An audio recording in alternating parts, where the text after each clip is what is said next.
SNDP യോഗം general secretary Vellappally നടേശന്റെ വിവാദ മലപ്പുറം പ്രസംഗം അവഗണിച്ച് തള്ളേണ്ടതെന്ന് CPM general secretary MA baby. സംസ്ഥാനത്ത് ഇടതുമുന്നണിക്ക് തുടർഭരണം കിട്ടുമോ എന്നതിൽ തദ്ദേശ തെരഞ്ഞെടുപ്പോടെ വ്യക്തത വരും. BJPയെ താഴെയിറക്കാൻ എവിടെയൊക്കെ കോൺഗ്രസുമായി സഹകരിക്കണോ അവിടെയൊക്കെ അത് ചെയ്യുമെന്നും MA ബേബി പ്രതികരിച്ചു. മലപ്പുറവുമായി ബന്ധപ്പെട്ട് ശ്രീ വെള്ളാപ്പള്ളി നടേശൻ നടത്തിയിട്ടുള്ള ഒരു പ്രസ്താവനയാണ്. ഞങ്ങളെല്ലാം മധുരയിലായിരുന്നപ്പോഴാണ് നടന്നത്. പിന്നെ തേടി പിടിച്ച് കണ്ടെത്തിയപ്പോഴാണ് ഇത്തരത്തിലുള്ള ഒരു പ്രസ്താവന അദ്ദേഹം പുറപ്പെടുവിച്ചത്. ചില സന്ദർഭങ്ങളിൽ നമുക്കൊരു തരത്തിലും യോജിക്കാൻ കഴിയാത്ത പ്രസ്താവനകൾ അതിറക്കുന്നതിൽ ഇതുപോലുള്ള വെള്ളാപ്പള്ളി നടേശൻ ജിയെ പോലെയൊക്കെയുള്ള പല നേതാക്കന്മാരും ഉത്സാഹം കാണിക്കുന്നുണ്ട്.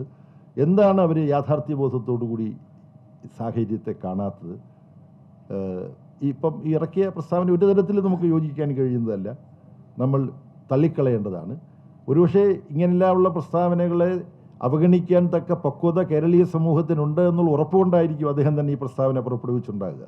ഞാനിങ്ങനൊന്നും പറഞ്ഞതുകൊണ്ട് വലിയ പ്രശ്നമൊന്നും ഉണ്ടാകാൻ പോകുന്നില്ല എന്ന് അദ്ദേഹത്തിന് തന്നെ ഒരുപക്ഷെ അറിയായിരിക്കുമെന്നാണ് എനിക്ക് തോന്നുന്നത്. SNDPക്ക് BJPയുമായി അടുക്കാൻ കഴിയും എന്ന് ഞാൻ കരുതുന്നില്ല. ശ്രീനാരായണ ധർമ്മ പരിപാലന സംഘമല്ലേ യോഗമല്ലേ SNDP യോഗം. ഒരിക്കലും BJPയുമായി ഏതെങ്കിലും തരത്തിൽ ആളുകൾ മനസ്സിലാക്കുന്ന തരത്തിലുള്ള ഒരു കൂട്ടുകെട്ടിന് SNDP യോഗത്തിൽ ഏർപ്പെടാൻ കഴിയില്ല. NSSൻ്റെ കാര്യവും തന്നെയാണ്. NSSൻ്റെയും പാരമ്പര്യം ഇത്തരത്തിലുള്ള തീവ്രവർഗീയ ശക്തികളുമായി സഹകരിക്കാൻ അനുവദിക്കുന്നതല്ല. AICC ഞങ്ങൾ വിമർശിക്കും, പക്ഷേ കോൺഗ്രസും കൂടെ പങ്കെടുത്തിട്ടുള്ള സമരത്തിലൂടെയേ ഇന്നത്തെ ഇന്ത്യയിൽ BJPയെ തോൽപ്പിക്കാൻ കഴിയൂ. ആ യാഥാർത്ഥ്യബോധം ഞങ്ങൾക്കുണ്ട്. കോൺഗ്രസിനെ പോലെ നയങ്ങളിൽ വ്യക്തതയില്ലാത്ത ഒരു പാർട്ടിയെ കൂടി ആശ്രയിക്കാതെ നമുക്ക് തന്നെ അങ്ങ് BJPയെ തോൽപ്പിക്കാം എന്ന് CPM പ്രമേയം പാസാക്കിയതുകൊണ്ട് വല്ല കാര്യമുണ്ടോ?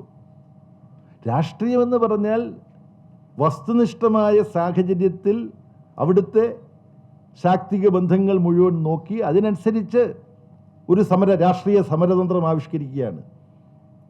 BJPയും ഈ നവഫാസിസ്റ്റ് ശക്തികൾ ഉയർത്തുന്ന ഭീഷണിയെ പരാജയപ്പെടുത്തുന്നതിൽ ഇന്ന് ഇന്ത്യൻ രാഷ്ട്രീയത്തിൽ കോൺഗ്രസ്സിന് വളരെ പ്രധാനപ്പെട്ട പങ്ക് വഹിക്കാനുണ്ട്. പക്ഷെ അത് അവരും കൂടെ കൃത്യമായിട്ട് മനസ്സിലാക്കണം. അവരത് മനസ്സിലാക്കുന്നുണ്ടെങ്കിൽ നെഹ്റു മുതൽ തുടർച്ചയായിട്ട് ഇന്ത്യ ഭരിച്ച നമ്മുടെ പാർട്ടിയിൽ നിന്നും ജനങ്ങൾ ഇത്രമാത്രം കോൺഗ്രസിൽ നിന്ന് അകന്നു പോകാൻ എന്താണ് കാരണമെന്ന് അന്വേഷിക്കുമ്പോൾ നരസിംഹറാവുവിൻ്റെ ഗവൺമെൻറ് മുതൽ പിന്തുടർന്ന കുത്തകകളെ പ്രീണിപ്പിക്കുന്ന സാമ്പത്തിക നയങ്ങൾ, ജനങ്ങളെ മറന്നു പോകുന്ന സാമ്പത്തിക നയങ്ങൾ, ആ സാമ്പത്തിക നയങ്ങൾ ഞങ്ങൾ പിന്തുടർന്നത് തെറ്റാണെന്ന് ഏറ്റുപറഞ്ഞുകൊണ്ട് ആ സാമ്പത്തിക നയങ്ങൾ തിരുത്താനുള്ള സന്നദ്ധതയും കൂടി കോൺഗ്രസിനുണ്ടാവണം. അത് ഇനിയും കണ്ടിട്ടില്ല. വർഗീയതയ്ക്കെതിരായിട്ടുള്ള സമരവും എല്ലാതരം വർഗീയതകൾക്കുമെതിരായ സമരം എന്ന നിലയിൽ ശാസ്ത്രീയമായി വികസിപ്പിക്കാൻ കോൺഗ്രസിന് കഴിയണം. അതും കോൺഗ്രസിന് ഇപ്പോഴും കഴിയുന്നില്ല. രാഷ്ട്രീയമായ അപ്പം അത്തരത്തിലുള്ള കോൺഗ്രസ് വിമർശനമുണ്ട്.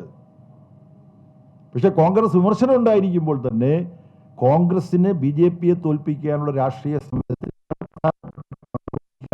യാഥാർത്ഥ്യബോധവും ഞങ്ങൾക്കുണ്ട്. എൻ്റെ സുഹൃത്ത് പറയുന്നത് ഇത് രണ്ടും കൂടെ പറയുന്നത് ജാള്യതയാണെന്നാണ്. അല്ല, ശാസ്ത്രീയതയാണ് ഇത് രണ്ടും പറയുന്നത്. അതുകൊണ്ട് എവിടെല്ലാം BJPയെയും കൂട്ടരെയും തോൽപ്പിക്കാൻ കോൺഗ്രസുമായി സഹകരിക്കാനുള്ള സാധ്യതയുണ്ടോ അവിടെ എല്ലാം സഹകരിക്കും. ഞങ്ങളുടെ പാർട്ടി കോൺഗ്രസ് നടന്ന സ്ഥലത്ത് ആ സഹകരണമുണ്ട്.